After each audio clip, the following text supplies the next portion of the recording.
Olá, galerinha! Vamos a mais uma aula de língua portuguesa e revisando aqui um pouquinho sobre o que falamos na aula passada, né, que tratamos do gênero textual, o conto, e fazendo relação a esse gênero que pertence à tipologia narrativa, nós falamos sobre os elementos composicionais do conto, né, que consequentemente são elementos composicionais da narrativa, e também falamos sobre as principais características do conto, certo? Na aula de hoje, nós vamos continuar o estudo, fazendo uma análise de alguns elementos composicionais da narrativa dentro do conto Felicidade Clandestina, de Clarice Lispector, aquele conto que também foi analisado, estudado na aula passada. Caso se faça necessário para revisar novamente o conteúdo sobre os elementos e as características do conto, vocês voltem a assistir a aula posta no vídeo posto na aula passada, certo? Vou deixar o link novamente no ambiente. Bom, e vamos, né, de fato, ao objetivo da aula de hoje, né? Nós vamos analisar a estrutura do conto, né, Felicidade Clandestina de Clarice Lispector, né, justamente os elementos composicionais, certo? Agora nós vamos fazer a leitura aqui, e eu vou deixar também esse texto disponível, na verdade, o vídeo, né? Qualquer coisa vocês baixam ou procuram o texto na internet. Pelo título vocês conseguem entender, conseguem encontrar. Bom, então temos aí Felicidade Clandestina de Clarice Lispector. Ela era gorda, baixa, sardenta e de cabelos excessivamente crespos, meio arruivados. Tinha um busto enorme, enquanto nós todas ainda éramos achatadas. Como se não bastasse, enchia os 2 bolsos da blusa por cima do busto com balas. Mas possuía o que qualquer criança devoradora de histórias gostaria de ter: um pai dono de livraria. Pouco aproveitava, e nós menos ainda. Até para aniversário, em vez de pelo menos um livrinho barato, ela nos entregava em mãos um cartão postal da loja do pai. Ainda por cima, era de paisagem do Recife mesmo, onde morávamos, com suas pontes mais do que vistas. Atrás escrevia com letra bordadíssima palavras como data natalícia e saudade. Mais que talento tinha para a crueldade. Ela toda era pura vingança, chupando balas com barulho. Como essa menina devia nos odiar, nós que éramos imperdoavelmente bonitinhas, esguias, altinhas, de cabelos livres. Comigo exerceu com calma, ferocidade o seu sadismo. Na minha ânsia de ler, eu nem notava as humilhações a que ela me submetia. Continuava a implorar-lhe emprestados os livros que ela não lia. Até que veio para ela o magno dia de começar a exercer sobre mim uma tortura chinesa, como casualmente informou-me que possuía As Reinações de Narizinho, de Monteiro Lobato. Era um livro grosso, meu Deus, era um livro para se ficar vivendo com ele, comendo, dormindo e completamente acima de minhas posses. Disse-me que eu passasse pela sua casa no dia seguinte e que ela o emprestaria. Até o dia seguinte eu me transformei na própria esperança da alegria. Eu não vivia, eu andava devagar no mar suave. As ondas me levavam e traziam. No dia seguinte, fui à sua casa, literalmente correndo. Ela não morava num sobrado como eu, e sim numa casa. Não me mandou entrar. Olhando bem para meus olhos, disse-me que havia emprestado o livro a outra menina e que eu voltasse no dia seguinte para buscá-lo. Boquiaberta, saí devagar, mas em breve a esperança de novo me tomava toda e eu recomeçava na rua a andar pulando, que era o meu modo estranho de andar pelas ruas do Recife. Dessa vez nem caí, guiava-me a promessa do livro. O dia seguinte viria. Os dias seguintes seriam mais tarde a minha vida inteira. O amor pelo mundo me esperava. Andei pulando pelas ruas como sempre e nem caí nenhuma vez. Mas não ficou simplesmente nisso. O plano secreto da filha do dono da livraria era tranquilo e diabólico. No dia seguinte, lá estava eu, à porta de sua casa, com um sorriso e o coração batendo. Para ouvir a resposta calma, o livro ainda não estava em seu poder, que eu voltasse no dia seguinte. Mal sabia eu, como mais tarde, no decorrer da vida, o drama do dia seguinte, como ela ia se repetir com meu coração batendo. E assim continuou. Quanto tempo? Não sei. Ela sabia que era tempo indefinido, enquanto o fel não escorresse todo do seu corpo grosso. Eu já começara a adivinhar que ela me escolhera para eu sofrer. Às vezes adivinho, mas, adivinhando mesmo, às vezes aceito, como se quem quer que fazer sofrer esteja precisando danadamente que eu sofra. Quanto tempo? Eu ia diariamente à sua casa, sem faltar um dia sequer. Às vezes ela dizia: pois o livro esteve comigo ontem de tarde, mas você só veio de manhã, de modo que eu emprestei a outra menina. E eu, que não era dada a olheiras, sentia as olheiras se cavando sobre os meus olhos espantados. Até que um dia, quando eu estava à porta de sua casa, ouvindo humilde e silenciosa sua recusa, apareceu sua mãe. Ela devia estar estranhando a aparição muda e diária daquela menina à porta de sua casa. Pediu explicações a nós duas. Houve uma confusão silenciosa, entrecortada de palavras pouco elucidativas. A senhora achava cada vez mais estranho o fato de não estar entendendo, até que essa mãe boa entendeu. Voltou-se para a filha e, com enorme surpresa, exclamou: mas este livro nunca saiu daqui de casa e você nem quis ler. E o pior para essa mulher não era a descoberta do que acontecia, devia ser a descoberta horrorizada da filha que tinha. Ela nos espiava em silêncio. A potência de perversidade de sua filha desconhecida e a menina loura em pé à porta, exausta, ao vento das ruas do Recife. Foi então que, finalmente, se refazendo, disse firme e calma para a filha: você vai emprestar o livro agora mesmo. E para mim, e você fica com o livro por quanto tempo quiser. Entendem? Valia mais do que me dar o livro, pelo tempo que eu quisesse. É tudo o que uma pessoa, grande ou pequena, pode ter a ousadia de querer. Como contar o que seguiu? Eu estava estonteada e assim recebi o livro na mão. Acho que eu não disse nada. Peguei o livro, não saí pulando como sempre, saí andando bem devagar. Sei que segurava o livro grosso com as duas mãos, comprimindo contra o meu peito. Quanto tempo levei até chegar em casa? Também pouco importa. Meu peito estava quente, meu coração pensativo. Chegando em casa, não comecei a ler. Fingia que não tinha, só para depois ter o susto de o ter. Hora depois abriu, li algumas linhas maravilhosas. Fechei-o de novo. Fui passear pela casa. Adiei ainda mais, adiei ainda mais, indo comer pão com manteiga. Fingi que não sabia onde guardara o livro.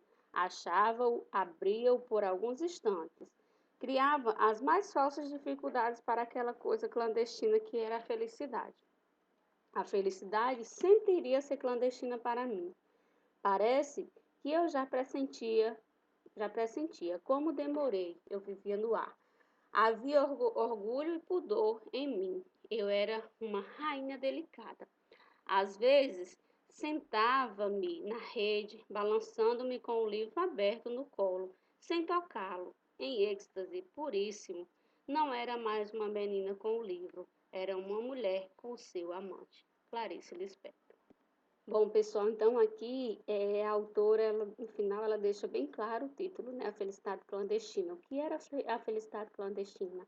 Era a felicidade dessa menina, né? Poder ler aquele tão sonhado livro, né? Aquele livro que ela almejou, que ela percorreu ruas do Recife para encontrá-lo durante tantos dias, né? Então, ela faz aqui uma referência ao próprio título do conto, né? E a gente vê que é uma história aqui em que ela trata de duas crianças, né, que são os personagens principais, que têm um relacionamento de amizade, de coleguismo, né, e que o desejo da leitura do determinado livro, né, que é As Reinações de Narizinho, faz com que a trama desse conto maravilhoso se desenvolva, certo?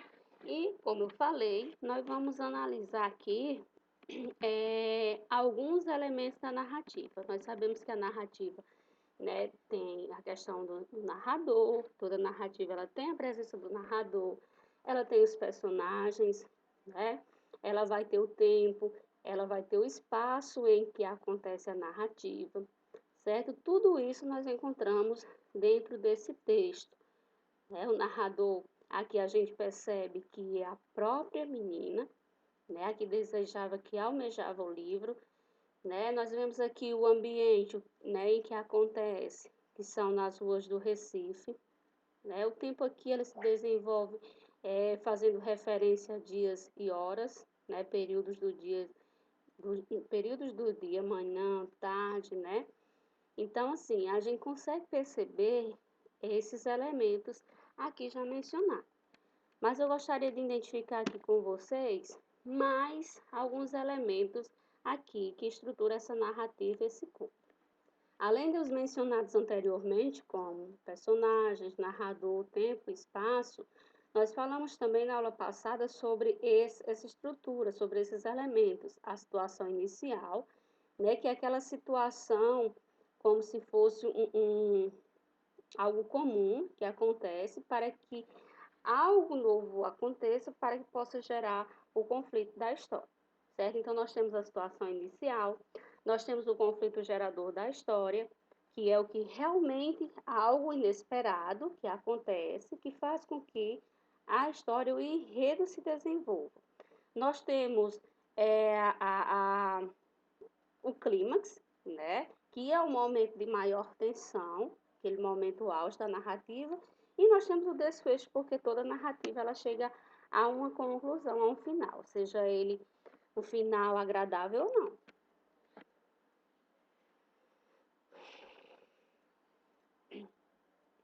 Gostaria de identificar aqui com vocês a questão da situação inicial, né, desse conto Felicidade Clandestina. Qual é a situação inicial?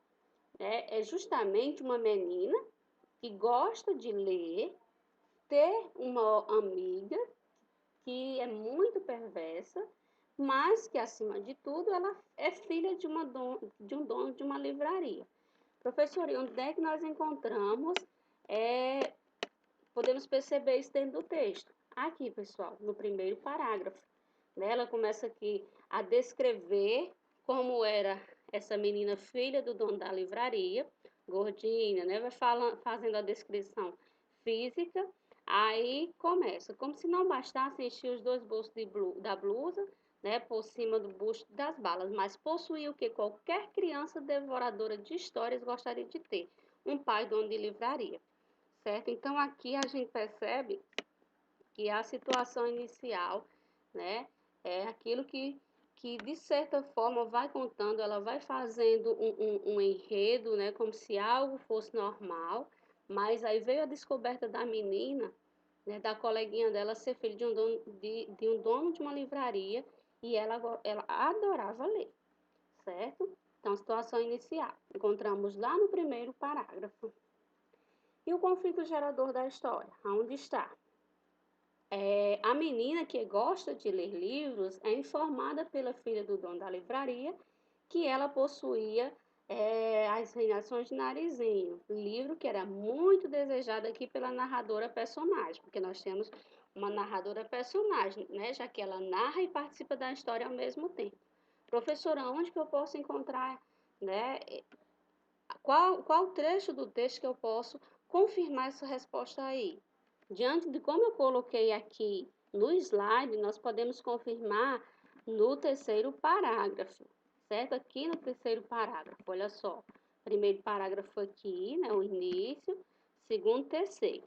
Até que veio para ela o magno dia de começar a exercer sobre mim uma tortura chinesa, como casualmente informou-me que possuía as reinações de Narizinho de Monteiro Lobato. Então, aqui a gente pode perceber que foi o fato com que fez que essa narrativa nesse clima da narrativa se desenvolvesse, porque a parte como a garotinha narradora, desejava muito ler esse livro, né, então foi a estratégia que a coleguinha utilizou para fazer com que ela fosse na casa dela todos os dias, né? Então aqui é o conflito gerador da história, certo? Como foi que se desenvolveu a situação? A dona do livro, ela começa a torturar a narradora, personagem narradora, né? Ou a narradora personagem, sempre adiando o empréstimo do livro. Então, onde é que a gente percebe isso? No decorrer da história. Né? A menina ia um dia, ela dizia que não tinha, no dia seguinte, novamente, dizia que não tinha, e assim por diante. Né? Foi como se desenvolveu aqui a história, de certa forma, o enredo. O clímax. O que é o clímax? O momento de maior tensão, né? Aquele ponto culminante. Onde é que nós encontramos o clima? Quando a mãe da dona do livro, ou seja, a esposa do dono da livraria, passa a interferir na história. Onde é que nós encontramos o trecho, né, que nós podemos confirmar isso? Lá no parágrafo 9. Aqui, pessoal. Até que um dia, quando eu estava à porta de sua casa, ouvindo humilde e silenciosa sua recusa, apareceu sua mãe. Ela devia estar estranhando a aparição muda e diária daquela menina à porta de sua casa. Pediu explicações a nós duas. Houve uma confusão silenciosa, entrecortada de palavras pouco elucidadas. A senhora achava cada vez mais estranho o fato de não estar entendendo. Certo? Então, aqui, aí a mãe conseguiu compreender o que realmente estava acontecendo, exclamou, né? Que o livro nunca tinha saído de lá. Então, aqui realmente é o clímax. Quando a mãe aparece, aí fica aquele ponto, né? Aquele momento de tensão. E agora, o que, que vai ser? Né? A mãe vai castigar a filha, enfim, o que, que vai ser? Qual vai ser a decisão da mãe? Então, aqui nós podemos ver o clímax. Bom, e para finalizar o desfecho da história, é o final. Toda história ela tem um final, não é isso? Então, qual é o final? A menina ela acaba ficando com o livro, a narradora, né? A narradora personagem, ela acaba ficando com o livro emprestado pelo tempo indeterminado. Né? Então, a gente percebe isso nos últimos parágrafos do texto. A partir do momento que a mãe da, da menina, da gordinha, né? Como diz o início do texto é enfatizado por Clarice Lispector, né? A mãe da menina que possuía o livro, né? Acaba deixando a coleguinha ficar realmente com o livro por tempo indeterminado. E esse é o final da história, certo? Espero que vocês tenham compreendido, ok? A qualquer momento podem entrar em contato para tirar dúvidas e eu vou deixar o slide também lá no ambiente Google Formulário para que vocês possam reler o conto mais uma vez. Tenham um bom dia, uma feliz manhã de estudo.